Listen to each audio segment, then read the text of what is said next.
Persie and Ruben and Van Persie. Together with Afalai, you know, they are coming in and they are asking the questions, but the goals are not, are not being converted.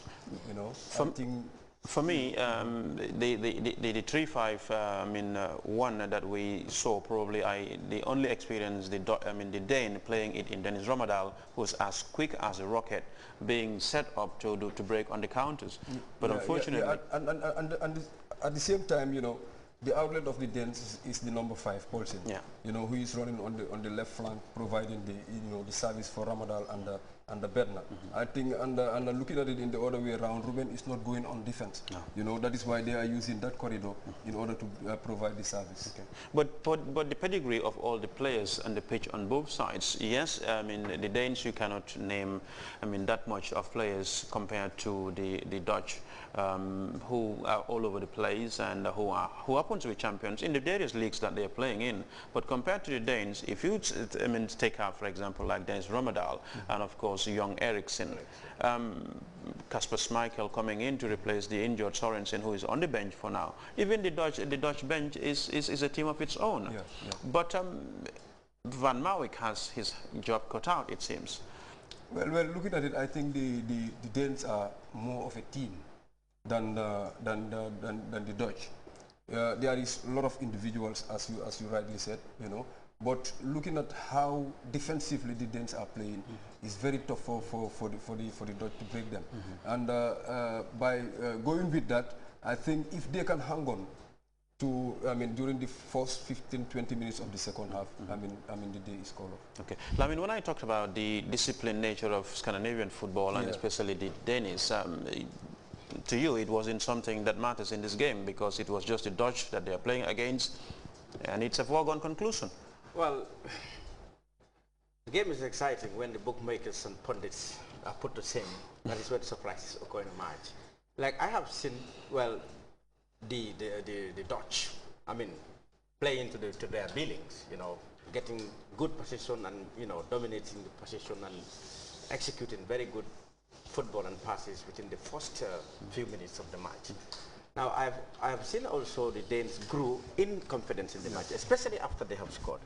And at some point in the match, I've seen that both teams are playing like they are on equal par, which was not the beginning at the starting of the game.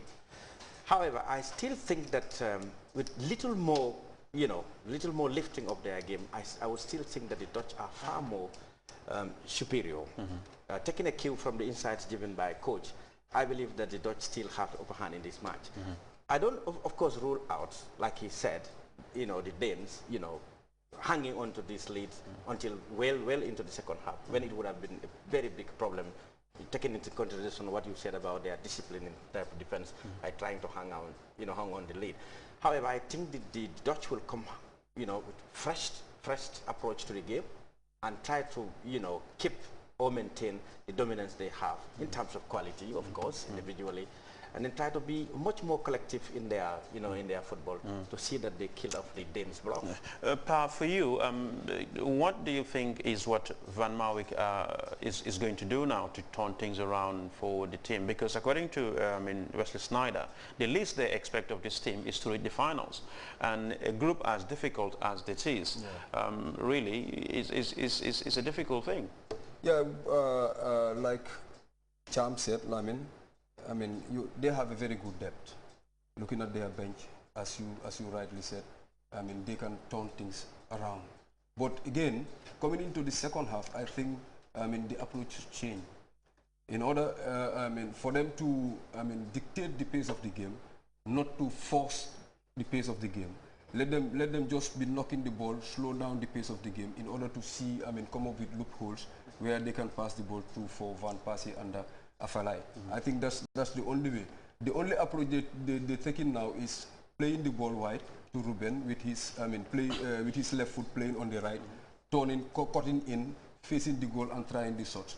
But they should switch this to at least play the wall pass, play in using Sneijder, because we haven't seen much of him. Yeah. Let them play to Sneijder and the ball played wide, and then they cut in and then operate in between the two lines of defense, formed by the Danes, because they have a solid 5 in the middle, and also a solid 4 in the at the back.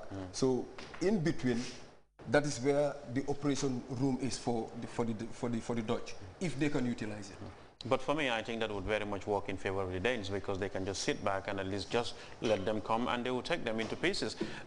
Because if at all, with what we fail to see from both Ruben and Van Persie, who are switching roles, I feel like sometimes coming in from both in the left, sometimes to me, whether he's on the flank or whether operating as an 8 or a 10 in the middle really confuses me, because he seems to be everywhere. But for Ruben and Van Persie, they are the two front men.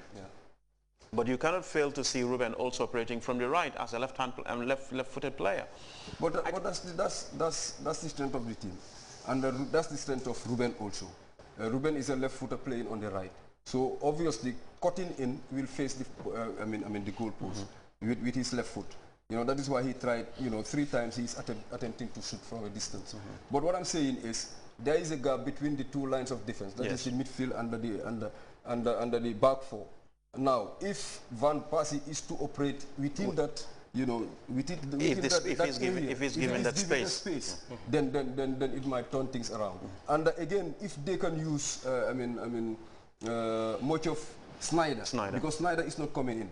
No. He's just playing. I think he's playing too close to Van Bommel. Van Bommel, yes. He should at least come forward and then try to use the space between these 2 lines of defense. Then with that, they can come up with that equalizer. Before the Dutch came to the tournament, Van Basten was saying that his predecessor in Van Marwijk was very defensive. I mean, did we see that defensive setup in the Dutch?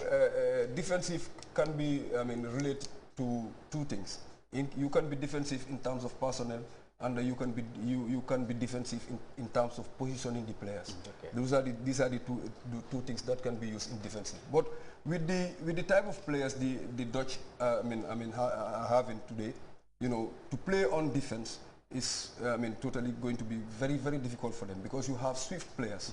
You have players like Van Persie, Ruben, Snyder, Afelai.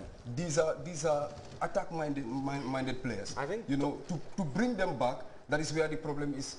That is why they're having the problem on the left corridor, because Ruben is not coming down. So defensively, he is 40%. So he is going all the time up. Perhaps for me, that would be, it's the approach and the tempo that is defensive. It could be, because someone like Van Basten, when he speaks, you listen to what he has to say, just like Johan Cruyff, who are very much critics of their own football. When he says that the team is defensive, probably they are not as fast and